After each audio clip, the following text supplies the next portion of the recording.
Good morning दोस्तों, good morning. आज का टॉपिक है भाग चार। भाग चार यानी राज का नीति निषेध तत्व के बारे में जानेंगे। आज का लगभग पॉलिटी का कैमा क्लास है। पॉलिटी का लगभग आज ये 10वां क्लास के आसपास है।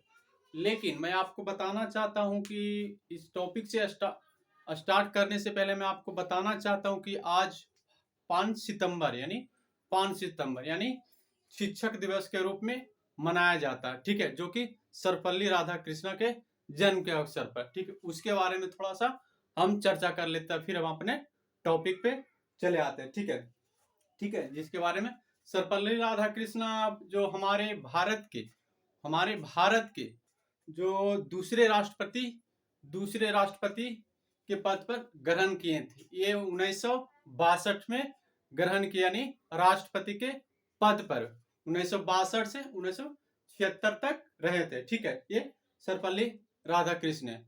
और ये हमारे प्रथम उपराष्ट्रपति के पद पर रहे थे सर्वपल्ली राधाकृष्णन, जो कि 1952 में मतलब प्रथम उपराष्ट्रपति के पद पे रहे थे। ठीक है, ये मतलब। और ये 1954 में इसे भारत रत्न से पुरस्कार से सम्मानित किया गया था। किसे भारत रत्न से पुरस्कार से सम्मानित किया था? किस क्षेत्र में? शिक्षा और राजनीतिक क्षेत्र में काफी अच्छा काम किए थे, जिसके बारे में इसको भारत रत्न पुरस्कार दिया गया था। यानी किसको? सर्वपल्ली राधाकृष्ण। ठीक है, जो और जो 5 सितंबर है इनका जन्म मतलब 1888 में हुआ था तमिलनाडु में।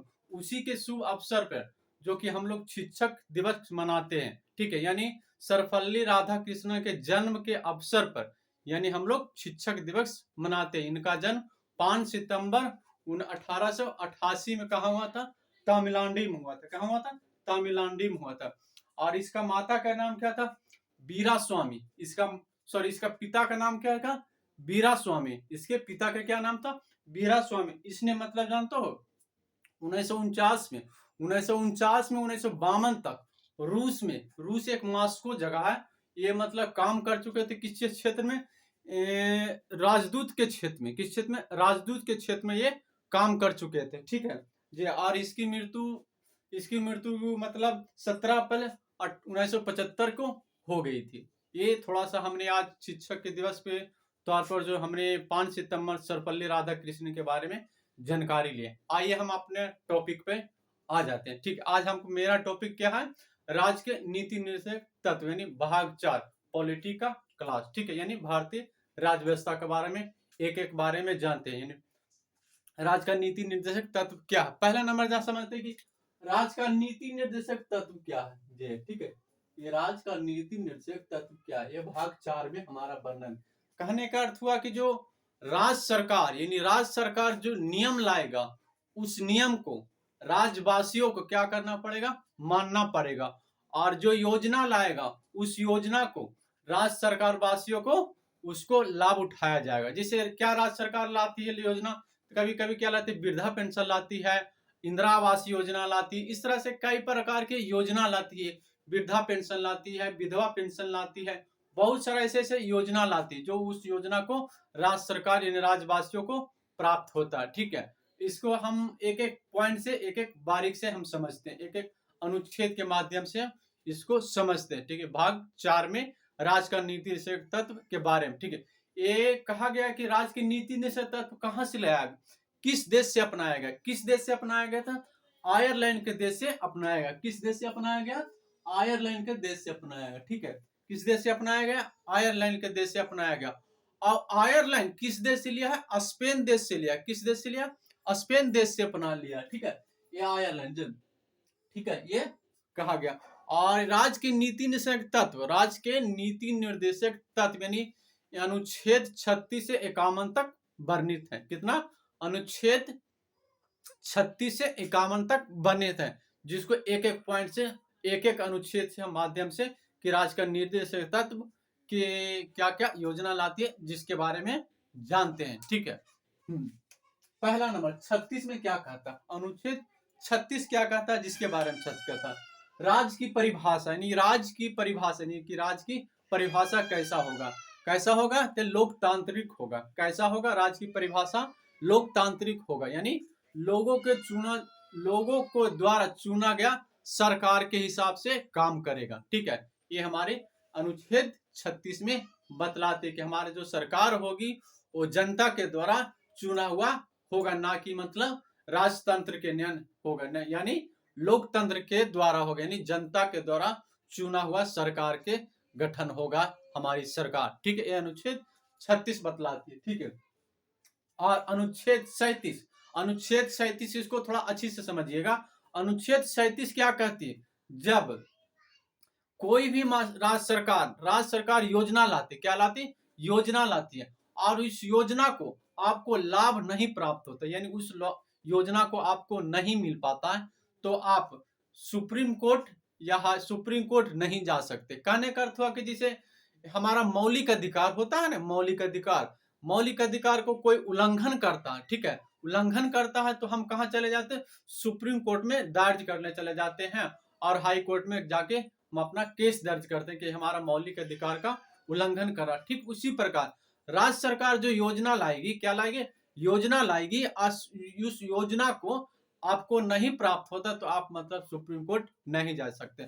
मान के चलिए आपको मतलब राज्य सरकार इंदिरा आवास की योजना लाई, क्या लाई, इंदिरा आवास की योजना है कि चलो भाई इंदिरा आवास सभी को मिलना चाहिए, तो कुछ लोग को नहीं प्राप्त हुआ, तो ऐसा नहीं आप केस लेके चले गए सुप्रीम कोर्ट में कि महाराज जज साहब हमको इंदिरा आवास की योजना नहीं मिल पाए, आप ऐसा मामला लेकर नहीं जा सकते। जैसे कुछ लोग क्या होते, विकलांग होते, विकलांग लोग को क्या मिलता, साइकिल मिलता, तो कुछ लोगों को नहीं मिल पाता, तो आप केस दर्ज करने नहीं जा सकते हैं मतलब कोर्ट में। ये मतलब अनुच्छेद 37 में बात कही गई है। ठीक है, ये अनुच्छेद 37 में बात कही क्या है, ये न्यायालय द्वारा प्रतिबंधित है, ये मतलब न्यायालय द्वारा इसको नहीं दिया जा सकता, यानी न्यायालय द्वारा क्या प्रतिबंधित है, या वाद योग नहीं है, यानी मतलब इसको दे भी सकता है नहीं भी दे सकता। ठीक है, इस आधार पर काम करती है ये। अब ऐसा नहीं कि आपको योजना लाई, उस योजना का आपको लाभ प्राप्त ही होगा, नहीं भी प्राप्त हो सकता है,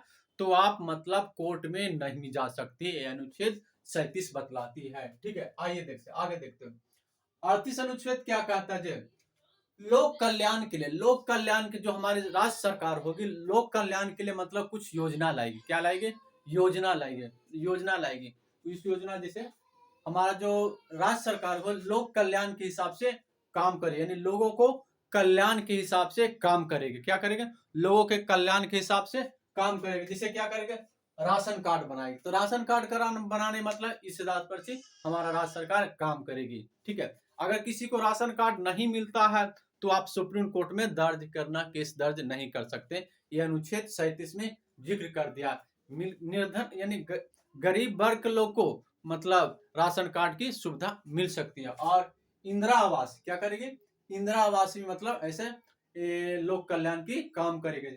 और सामाजिक और राजनीतिक न्याय करेगी, कैसा करेगी, सामाजिक और राजनीतिक न्याय दिलाएगा, क्या दिलाएगा, सामाजिक और राजनीतिक न्याय दिलाएगा। ये अनुच्छेद 38 बतलाती है, क्या अनुच्छेद 38 बतलाती है। ठीक है, और 39 क्या कहती है जो समझते हैं, अनुच्छेद 39 कहती है कि समान कार्य के लिए समान वेतन का प्रावधान दिया गया, क्या दिया गया, समान कार्य के लिए समान वेतन, यानी कहने कर दो कोई महिला हो या कोई पुरुष हो, क्या हो, कोई महिला हो या कोई पुरुष हो, उसके लिए मतलब समान वेतन दिया जाएगा, ना कि मतलब महिला है तो उसको कम वेतन दिया जाएगा, पुरुष हो तो उसको हाई वेतन दिया, ऐसा बात नहीं किया गया।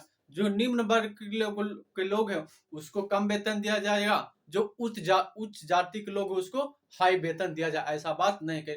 यानी कोई भी हो, महिला हो, पुरुष हो, निम्न जाति का हो, उच्च जाति का हो, गरीब हो, अमीर हो, सभी के लिए क्या दिया जाएगा, समान वेतन दिया जाएगा। ठीक है, आप मतलब जैसे मान के चलिए आपको मतलब कोई सा भी रेलवे सर्विस में चले गए, या तो बैंकिंग सेक्टर में चले गए, या तो कोई सा भी कर्मचारी में चले गए, या तो सचिवालय में चले जाएगा, तो जो वेतन का प्रावधान दिया गया वो वेतन का प्रावधान सम्मान दिया जाए। ऐसा नहीं कि मतलब हम ऊंचे जाति का है तो हमको वेतन हाई दिया जाएगा, नहीं, जो वेतन जो वेतन जो निम्न वर्ग को मिलेगा उसी वेतन आपको उसी आधार पर दिया जाएगा, या कोई महिला हो या पुरुष हो, सबको समान वेतन की प्रावधान दिया जाएगा। ठीक है, प्राइवेट सेक्टर में कुछ अलग व्यवस्था, लेकिन ये सरकार की संस्था में, भारत राज्य सरकार की संस्था में ऐसी बात कही गई कि जो समान काल के लिए समान वेतन दिया जाएगा। ठीक है, ये बात 39 में कही गई। ठीक है, ये 39 में कही गई। ठीक है, महिला हो या पुरुष हो या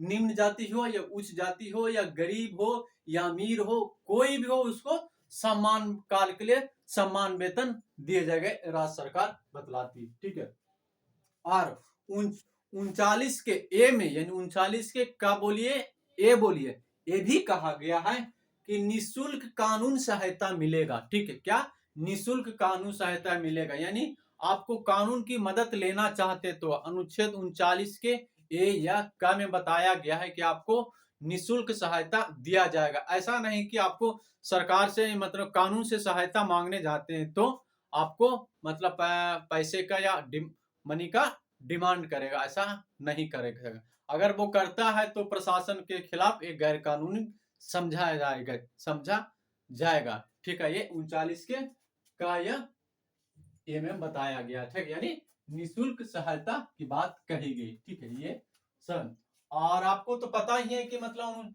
अनुच्छेद 40 को समझिए। अनुच्छेद ग्राम पंचायत का संगठन की बात कहेगी कि गांव में ग्राम पंचायत की संगठन की बात कही गई। ठीक है, राज्य में। ठीक है, तो अगर कोई राज्य में मतलब अपना गांव भी कर सकते, कहने का अर्थ हुआ कि जैसे दिल्ली हो गया, तो दिल्ली में मतलब गांव की बात नहीं कही गई। जैसे बिहार में बहुत सारे गांव है, तो यानी अपना अपना राज्य मतलब गांव का संगठन कराती है क्या। जैसे दिल्ली हो गया, गोवा हो गया, ये सब में मतलब गांव का जिक्र नहीं किया, किसमें नगर निगम नगर पालिका का बात कही गई।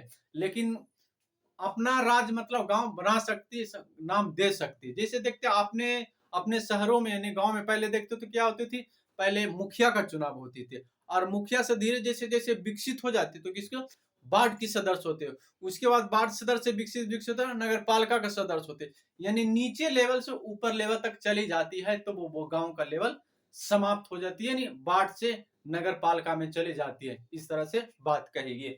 ये अनुच्छेद 40 में कहेगी, ग्राम पंचायत का बात कहेगी। लेकिन इसमें समझिए, अगर ग्राम संबंधित काम या कुछ इसमें गड़बड़ी होती है, यानी कुछ गड़बड़ी होती है, ठीक है, तो आप मतलब अनुच्छेद 1943 के तहत कहां जा सकते हैं, सुप्रीम कोर्ट में दाखिला जा सकते हैं कि इस तरह से मामले में गड़बड़ी है।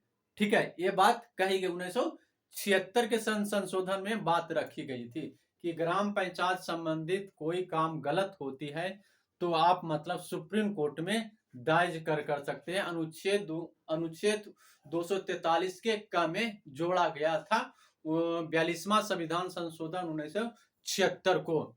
ठीक है, ये आपको अनुच्छेद 40 समझ में आएगा। ठीक है, आगे देखते हैं अनुच्छेद 41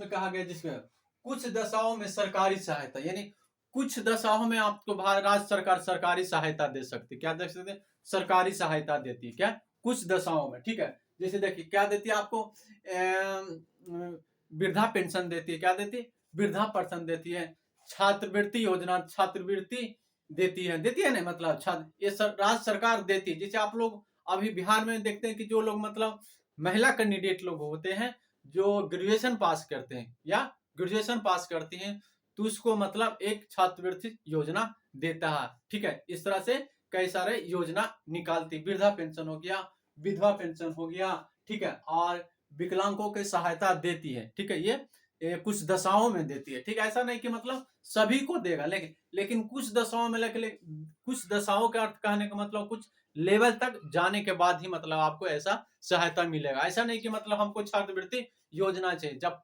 छात्रवृत्ति योजना चाहिए जब पढ़ाई करेगा ही नहीं तो आपको छात्रवृत्ति योजना कैसे दे सकता, आप सोच सकते हैं। इसी कारण मतलब कुछ दशाओं मतलब देती है। ठीक है, ऐसा नहीं कि चलो हम सरकार से जाते हैं क्या छात्रवृत्ति योजना लेने के, तो इस केस में नहीं दी गई। जब तक आपको इसी मतलब शिक्षा के माध्यम से कुछ उस लेवल तक नहीं चले जाते हैं तब तक आपको छात्रवृत्ति योजना नहीं दिया जाएगा। चल ठीक है। और जैसे हो गया क्या, देखिए वृद्धा पेंशन। वृद्धा पेंशन कहने का मतलब जब तक अपने वृद्धावस्था में नहीं चले जाएंगे, जब तक आपको इस योजना की अवस्था नहीं मिलेगा। चलो कुछ कुछ लोग हो गए कि चलो हम 20 वर्ष के हैं, चलो हम वृद्धा पेंशन सरकार से मांग कर सकते हैं, यानी राज्य सरकार से मांग कर सकते, ऐसी बात नहीं दी। यानी इसी का कहने का मतलब कुछ दशाओं में, यानी कुछ कंडीशन के हिसाब से मतलब दिया जाएगा। ऐसा नहीं कि मतलब हम राज्य का नागरिक है तो हम इस तरह से लाभ उठाएंगे, नहीं, उस लेवल तक चले जाएंगे तभी आपको मिलेगा। ठीक है, ये कही गई बात अनुच्छेद 41 में। ठीक है। और अनुच्छेद 42 क्या कहता है, न्याय संगत काल के लिए। न्याय संगत काल के नहीं, देखिए क्या होता है कि न्याय संगत काल कहने के मतलब कि न्याय संगत के हिसाब से सभी को एक दशा में नहीं दिया जाएगा। ये मनोचिक दशा में, ये न्याय संगत काम होती है ना, न्याय संगत काम, तो मनोचिक दशाओं में, क्या मनोचिक दशाओं में मतलब सहायता दिया जाएगा। सहायता देगा क्या, जैसे वो गर्भवती महिला, गर्भवती महिला कोई मतलब कोई ऑफिशियल वर्क में या पुलिस विभाग में काम कर रही होगी, तो उसको ऐसा नहीं कि वो उसको हार्ड वर्किंग दिया जाएगा, नहीं, उसको मतलब हार्ड वर्किंग नहीं दिया जाएगा। ये राज्य सरकार की बात कही गई है। ठीक है, ये मतलब बताई गई। ठीक है, अनुच्छेद 41 में। ठीक है, क्या अनुच्छेद 41 में बात कही गई। ठीक है, ये अनुच्छेद 41 में कही गई है कि न्याय संगत काल के लिए मनोचिक दशा, मनोचिक दशा में मतलब एक अस्थिर, मनोचिक दशा कहने का मतलब एक ऐसा लेवल पर चले जाना जो कि मतलब शरीर में कट पीड़ा होती है। जैसे देखिए गर्भवती महिला, गर्भवती महिला का ऐसा अवस्था में चले जाती है कि जो कि मतलब उसको परेशानी होती है। तो ऐसा नहीं कि उसको कठिन से कठिन काम दिया जाए, नहीं, उसको निम्न लेवल के काम देना चाहिए। ठीक है, ये अनुच्छेद 42 में कहे गए। और अनुच्छेद 43 में क्या कहे, जिसके बारे में निर्वाह योग मजदूरी। निर्वाह योग मजदूरी कहने का मतलब हो गया कि निर्वाह योग मजदूरी जो उसका मिनिमम कम से कम मजदूरी होना चाहिए। ऐसा नहीं कि मतलब वो 8 घंटा काम कर रहा है तो उसको मतलब बेगारी के तौर पर मजदूरी दे रही नहीं है, नहीं दे रहे हैं। ठीक है, मतलब निर्वाह योग मजदूरी कहने का मतलब उसका मिनिमम मजदूरी होता है उसको सर देना चाहिए। ठीक है, ऐसा नहीं कि मतलब वो काम कर रहा है तो मतलब चलो उसके खाने भर दे दे, ऐसा कहने की बात नहीं कहेगी। यानी निर्वाह योग मजदूरी होनी चाहिए और न्याय संगत होनी चाहिए। क्या, न्याय संगत होनी। न्याय संगत कहने का मतलब है कि चलो हम मजदूरी किए, ठीक है, मजदूरी किया तो ऐसा मजदूरी नहीं की जो तो गैर कानूनी के तौर पर से किया। गैर कानूनी तौर पर से चलो कहने का मतलब कि एक जगह से दूसरे तरह जगह पर मतलब काम करना अनलीगल तरफ से। अनलीगल हो गया जैसे मतलब ट्रक दारू बेचना, शराब बेचना और मतलब बारूद संबंधित बात बेचना, ये सब मतलब क्या अनलीगल रूप से कर गया, जैसे अनलीगल रूप से। इसी तरह से कहा गया न्याय संगत मजदूरी मिलना चाहिए। कैसा, न्याय संगत मजदूरी और निर्वाह योग मजदूरी, यानी मिनिमम उसके मजदूरी होनी चाहिए। इस तरह से बात कही गई। ठीक है, ये कही गई। ठीक है, जो और अनुच्छेद 41 के का में, अनुच्छेद 41 के सॉरी अनुच्छेद 43 के का बोलिए या तो ए बोलिए, वही बात इसमें जोड़ा गया कि उद्योग में, उद्योग जो होता है ना, उद्योग, उद्योग समझ रहे हैं, उद्योग जो फैक्ट्री होता है, कल कारखाना होता है, जो उसमें उसमें मजदूर लोग का भागीदारी रहेगा, ये बात कही गई। ऐसा नहीं कि मतलब फैक्ट्री लगा लिया, यो फैक्ट्री लगा लिया उसमें मतलब मजदूरी के भागीदार नहीं लोगे, मजदूर लोग को भागीदारी नहीं मिलेगा। ये बात जोड़ी गई। ठीक है, ये इसमें बात जोड़ी गई। ठीक है, ये कही गई। ठीक है, ये हाँ आगे देखते हैं। ये 43 खत्म हो गया। 44 क्या कहता है, जिसके बाद है समान सिविल संहिता। समान सिविल संहिता कहने का मतलब हो गया विवाह एवं तलाक, विवाह एवं तलाक की समान व्यवस्थित हो सकती है।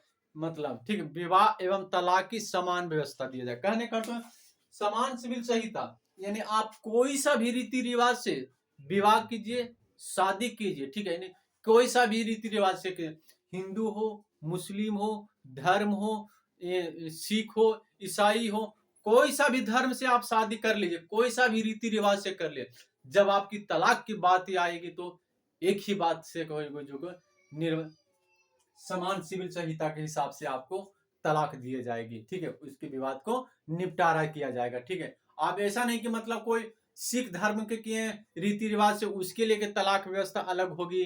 ठीक है, और मुस्लिम लोग जो शादी की उसकी तलाक व्यवस्था अलग होगी। अभी मतलब प्रेजेंट में मुस्लिम लोग को कहा गया कि मतलब 3 तलाक पूरी तरह से खत्म हो गए।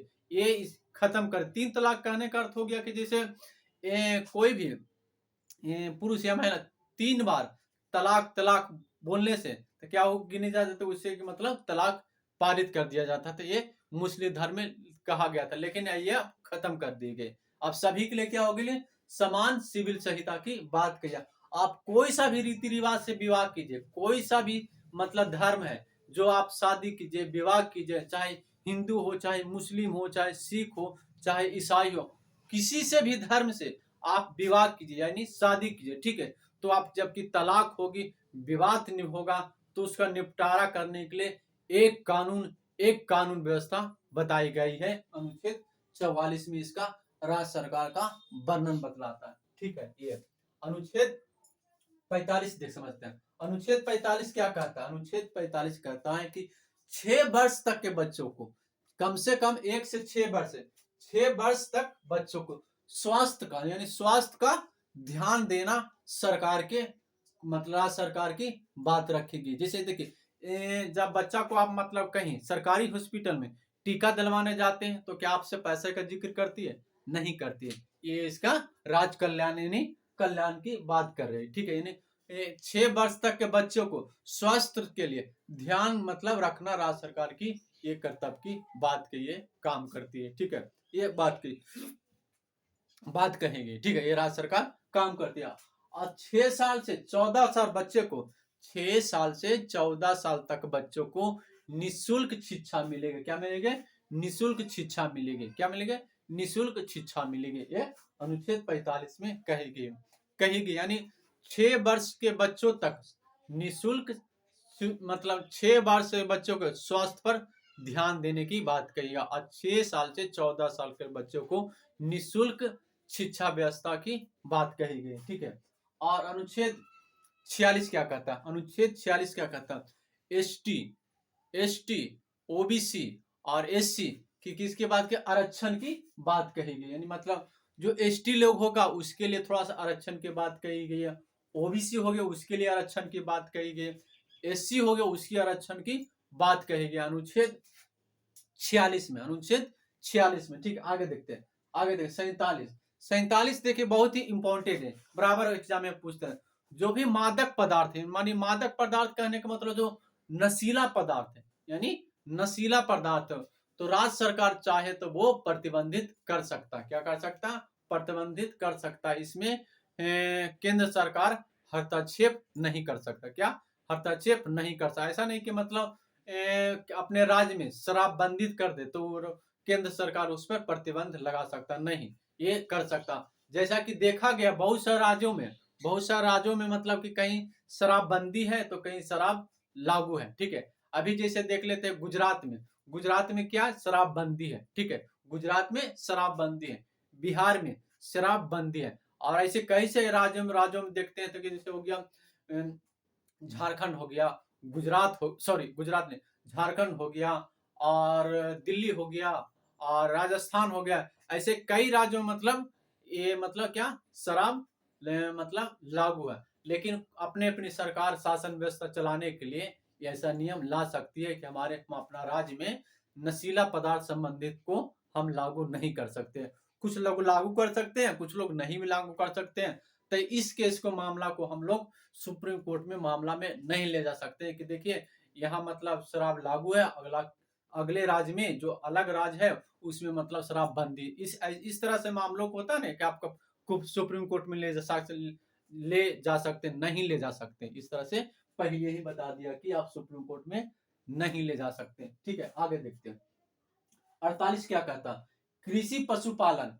कृषि जो होता है ना, कृषि पशुपालन मतलब हो गया कृषि पशुपालन संबंधित मतलब जो भी जानवर आएगा कृषि पशुपालन में, जो भी संबंधित जानवर आएगा, जैसे हो गया बैल हो गया, ठीक है, गाय हो गया, ये कृषि में आता है। सभी कृषि में आते हैं। भैंस हो गया, बकरी हो गया, और ऊंट हो गया, ठीक है। इस तरह से कृषि पशुपालन के अंतर्गत आता है जो आएगा, ठीक है। और दुधारू पशु कहने का मतलब है जो देता, क्या देता? दूध देता, उस पर क्या है? प्रतिबंधित है। यानी प्रतिबंधित कहने का मतलब उसको मतलब मार नहीं सकते। क्या? मार नहीं सकते, यानी उसको अपने मार नहीं सकते, प्रतिबंधित कर दिया गया, ठीक है। जैसा कि देखते हैं आप लोग हमारे गाय हो गए, तो गाय में देखा गया है कि मतलब उसको मतलब काट करके मीट बेचा जाता था, तो लेकिन ऐसा करना क्या है, गैर कानूनी तौर से उसको समझा जाता है। ये बात कही गई, नहीं मतलब कृषि पशुपालन है और दुधारू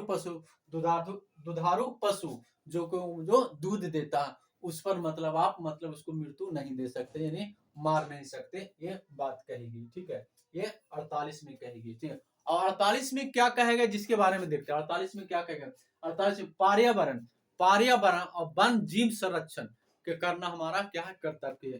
क्या है, संरक्षण करना है। ठीक है, क्या करना, पर्यावरण पर्यावरण पर्यावरण और वन जीव संरक्षण की बात कही गई है 48 के क में। यानी राज्य सरकार कहती है कि पर्यावरण का संरक्षण करना राज्य सरकार की कर्तव्य होगी, इस हिसाब से काम करेगी। ठीक है, और पर्यावरण वन जीव जो होती है उसमें भी मतलब राज्य सरकार अपने स्तर से काम करेगा। अगर आप पर्यावरण को छेड़छाड़ यानी इसको उल्लंघन करते हैं, ठीक है, तो आपका दंड का प्रावधान दिया जाएगा। आप और वन जीव जो रहेगा उस पर आपको मतलब उसको पकड़ कर रखते हैं, तो आपको राज्य सरकार उसको आप पर कानून करेगी और आप पर सजा का प्रावधान बनेगी। जैसा कि देखा गया कि पर्यावरण को संरक्षण, जैसे कि आप जंगलों को नहीं काट सकते हैं। अगर आप जंगलों को काटते हैं या पेड़ पौधों को काटते हैं, तो आपके प्रति क्या होगा, कानूनी कार्रवाई होगी।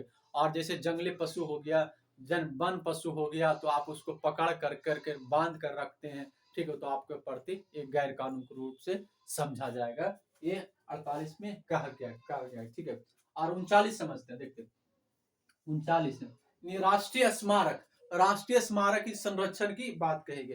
राष्ट्रीय स्मारक का संरक्षण की बात कही गई। राष्ट्रीय स्मारक की संरक्षण की बात कही गई, कहने का अर्थ हुआ कि जैसे राज्य में जो भी राष्ट्रीय स्मारक होती है, राज्य में राष्ट्रीय स्मारक होती है, जैसे देखते दिल्ली में क्या, लाल किला हो गया और कुतुब मीनार हो गया। इस तरह से क्या है, ये राष्ट्रीय स्मारक है। ठीक है, जैसे आगरा में क्या हो गया, ताजमहल हो गया, क्या है, राष्ट्रीय स्मारक हो गया। जैसे पटना में क्या हो गया, तो बिहार में क्या होगा, गोलघर हो गया, क्या हो गया, ये राष्ट्रीय स्मारक है। ठीक है, इसी तरह से मतलब हर एक राज्य में हर एक राज्य में कहीं ना मतलब स्मारक है, जो कि क्या दर्शनीय योग है, जो कि देखने योग्य है। ऐसा नहीं कि मतलब उसको संरक्षण ना करके उसको तोड़ फोड़ कर बिगाड़ दे। अगर ऐसा करते हैं तो आपके प्रति कानून के खिलाफ है। ठीक है, ये बात कही गई है 39 में। यानी राष्ट्रीय स्मारक यानी राज्य में जो भी राष्ट्रीय स्मारक होगी उसकी संरक्षण करना हमारा कर्तव्य हो गए। उस हिसाब से राज्य सरकार काम करेगी। जैसे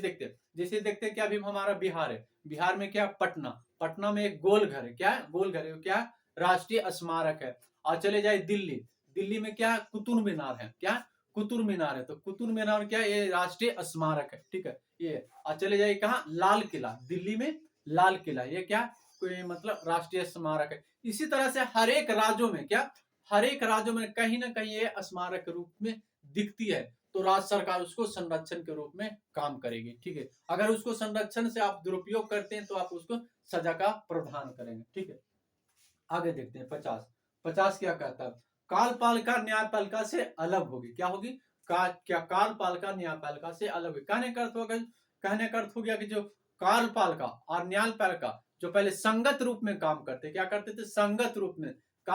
कार्यपालिका हो गया जो मतलब कार्यपालिका जो पुलिस व्यवस्था होती थी, और न्यायपालिका जो न्याय करती थी वो अलग कर दी गई। यानी कार्यपालिका अलग व्यवस्था देखिएगी और न्यायपालिका अलग व्यवस्था देखिए, यानी दोनों को एक रूप से नहीं किया गया, एक रूप से अलग अलग व्यवस्था दिया जाएगा। जो न्यायपालिका होगा वो न्याय की न्यायीकरण देखेगा, और कार्यपालिका होगा जो कार्यपालिका व्यवस्था देखिए, ये अलग की कर दी गई। ठीक है, जैसे अपने प्रशासन में देखो जो न्याय होते हैं, न्याय का मतलब कौन हो गया, जज हो गया, वकील हो गया, ये सब क्या न्याय के अंतर्गत हो गया। और कार्यपालिका हो गया कौन सा, कालपालिका मतलब हो गया पुलिस व्यवस्था, शासन व्यवस्था जो होती है ना, वो अलग देखेगी, और एक अपना न्यायपालिका अलग व्यवस्था थी। अपने राज्यों में देखते हो, यानी अपने गांव में भी देखते हो, यानी अपने राज्य में अपने गांव में देखते हो कि देखिए कालपालिका में कौन चला गया, पुलिस व्यवस्था थे। पुलिस व्यवस्था के जो मतलब काम रहेंगे वो अपना देखेगी, और न्यायपालिका के जो काम व्यवस्था रहेगी वो अपना देखेगी। पुलिस व्यवस्था का काम रहेगी कि मतलब अपराधियों को पकड़ कर ले जाना, और लेके कहाँ चले जाना, न्याय के पास पहुंचा देना, और न्यायपालिका उसको अपने हिसाब से उसको दंडित करेगी। ऐसा नहीं कि मतलब कार्यपालिका मतलब खुद पकड़ी अपराधी को और खुद ही सजा दिया, नहीं, ऐसा बात नहीं कही गई थी। ये इससे दोनों की अलग अलग कर दिया गया। यानी पुलिस जो शासन व्यवस्था है वो सिर्फ उसको अपराधियों को पकड़ना है, ठीक है, ना कि उसको दंडित करना। दंडित करने का प्रावधान किसे दिया गया? न्यायपालिका। न्यायपालिका में कौन सा आता है? जज आता है, वकील आता है, ठीक है। अकाल पालिका में कौन सा आता है? पुलिस व्यवस्था आती है, डीएम हो गया, एसपी हो गया, दरोगा हो गया, इस तरह से आईएएस हो गया, आईपीएस हो गया, डीएसपी हो गया, ये काल पालिका के अंदर का आती है। ये इनका काम रहता है कि अपराधियों को पकड़ना। अब पकड़ कर कहाँ कर ले जाना? न्यायपालिका के पास ले जाना। न्यायपालिका कौन सा हो गया? जज हो गया, वकील होगा, उसके पास मतलब लेके चला जाना, और उसको मतलब सजा का प्रावधान कौन देता? न्यायपालिका देता है। ये दोनों का अलग अलग तरह से काम करता, ठीक है। ये समझ में आ रहा है ना कि ऐसा नहीं कि मतलब कालपाल का डीएम, पुलिस, एसपी मतलब कोई अपराधी को पकड़ लिया और पकड़ लेने के बाद मतलब हम ही उसको न्याय करेंगे, हम ही उसको सजा देंगे, नहीं, ऐसा नहीं कर सकता। उसको सजा दिलाने के लिए मतलब कौन जाए, कहाँ जाना पड़ेगा? न्याय के पास जाना है, और न्याय उसको सजा देंगे, ठीक है। ये मतलब दोनों की अलग अलग की बात कही गई। अनुच्छेद 50 में कही गया। अनुच्छेद 51 में क्या कही गया? अंतरराष्ट्रीय शांति बनाए रखने की बढ़ावा की बात कही गई। जैसे अंतरराष्ट्रीय शांति बढ़ाने के लिए कहने का जो देश विदेश से मतलब जो भी से मतलब अंतरराष्ट्रीय संधि मतलब शांति बनाने की बात करना। ऐसा नहीं कि मतलब कि इंटरनेशनल लेवल पर मतलब हम उग्र की बात करें, ठीक है, उग्र की बात करें मतलब विरोधी की बात करें, ऐसा नहीं कर सकते। जब भी हो तो उसकी शांति की बात करें, ठीक है, ये बात कहेगी, ठीक है। ये अनुच्छेद अनुच्छेद मतलब 36 से 51 तक नीति निर्देशक तक की बात कहेगी, ठीक है। ये आज का टॉपिक है, ठीक है। ये लगभग कंप्लीट हो गया जी। ये जितना अनुच्छेद 36 से 51 तक लाती, कौन लाती? राज्य सरकार लाती। क्या लाती? राज्य सरकार लाती है। और राज्य सरकार लाने पर अगर राज्य सरकार लाती है और लाने पे जनता यानी राज्य सरकार के जनता उस उपयोग को नहीं कर पाते हैं ना, तो आप सुप्रीम कोर्ट नहीं जा सकते। क्या? नहीं जा सकते, ठीक है। कहाँ नहीं जा सकते? नहीं जा सकते, ठीक है। सेम क्या? नहीं, जैसे जैसे आपको देख के बता देते हैं इसमें क्या। जैसे आपको निःशुल्क शिक्षा नहीं दे रहा, निःशुल्क शिक्षा नहीं मिल रहा, तो आप सुप्रीम कोर्ट नहीं जा सकते। ये बात स्पष्ट रूप से कही। यानी सरकार के इच्छा अनुसार ही काम करना पड़ेगा, ठीक है। राज्य सरकार चाहेगा तो दे भी सकता है, नहीं भी दे सकता। अगर नहीं देता तो इसको लिए आप मतलब नहीं जा सकते। ठीक उसी प्रकार जैसा हो गया कि मतलब आपको मौलिक अधिकार का उल्लंघन होता था तो कहाँ चले जाते थे? सुप्रीम कोर्ट चले जाते। इसमें ऐसे बात नहीं कही गई। कहने सुप्रीम नीति निर्देशक तत्व और मौलिक अधिकार दोनों को मतलब क्या? लोगों के कल्याण की ही बात कही गई है। क्या कही? कल्याण की बात कहेगी, यानी जनता के कल्याण की बात की। बस इसमें क्या है ना कि आपको उस अधिकार को प्राप्त नहीं हो पाता है तो आप मतलब सुप्रीम कोर्ट नहीं जा सकते हैं। अगर मूल अधिकार को आपको उल्लंघन करता है, वो प्राप्ति पर बाधा डालता है, तो आप सुप्रीम कोर्ट जा सकते हैं। लेकिन इसमें नीति निर्देशक तत्व को उल्लंघन होता, पालन नहीं मतलब उल्लंघन होता, उसको नीति को आपको प्राप्त नहीं हो पाता है, तो आप इसको सुप्रीम कोर्ट नहीं जा सकते। ये मतलब इस पॉइंट को अच्छी तरह से समझ लिया आपने। मतलब व्यवहारिक तौर से समझिए। इसने अपने गांव में किसी किसी को राशन नहीं मिलता, ठीक है, नहीं राशि मिलती, क्योंकि वो मतलब अमीर या उच्च परिवार लोग के आते हैं, ठीक है, तो उसको नहीं, तो ऐसा नहीं उसको नहीं मिलने का मतलब सुप्रीम कोर्ट चला जाएगा, नहीं जाएगा, नहीं जाएगा। क्यों नहीं जाएगा? तो इसमें स्पष्ट रूप से लिखा हुआ कि राज्य सरकार मतलब सुप्रीम कोर्ट में नहीं जा सके। इसमें अनुच्छेद 27 में वर्णित किया गया, ठीक है जी। यानी इस तरह से कहेगी, ठीक है। ये आज का टॉपिक है। लगभग आपको मतलब इस टॉपिक को नीति निषेध तो आपको समझ में आ गया होगा, ठीक है। इसको जब तक ये टॉपिक तो फिनिश्ड हो गया, आप जब तक इस टॉपिक को पढ़ने के बाद क्वेश्चन बनाइएगा तो आपको अच्छी तरह से समझ आएगा कि देखिए सिलेबस पढ़ना और एग्जाम को मतलब क्लियर करना दोनों में अंतर होती है। सिलेबस अलग होती है और क्वेश्चन जो लेवल होती पूछने का तरीका अलग होती। क्या होती? अलग होती है। जब तक आप क्वेश्चन नहीं बनाएगो, कितना भी सिलेबस पढ़ लीजिए, आपको अंदर अंडरस्टैंडिंग नहीं आएगी, आपको अंदर समझ नहीं आएगा। इसलिए कहता हूं कि जब भी सिलेबस पढ़ो, जौन सा भी टॉपिक पढ़ो, उस टॉपिक का क्वेश्चन जरूर बनाइए। क्या? उस क्वेश्चन जरूर बनाए, तब आपके अंदर अंडरस्टैंडिंग आएगा। ऐसा नहीं कि मतलब सिलेबस पढ़ते जा रहे हैं, सिलेबस पढ़ते जा रहे हैं और क्वेश्चन बना ही नहीं रहे हैं, तो आपको अंदर अंडरस्टैंडिंग नहीं आएगी, समझ नहीं आएगा। यानी कोई सा भी टॉपिक पढ़ो, उस टॉपिक का क्वेश्चन जरूर बनाए, क्वेश्चन बनाए, उसके बाद अंदर आपको समझ जाएंगे, विकसित आएगा। ठीक है, आज के लिए इतना ही रखता हूँ। ठीक है, भाग लगभग पॉलिटी का भाग 4 नीति निर्देशक तत्व फिनिश्ड हो गया। ठीक है, आज के लिए इतना ही। जय हिंद दोस्तों।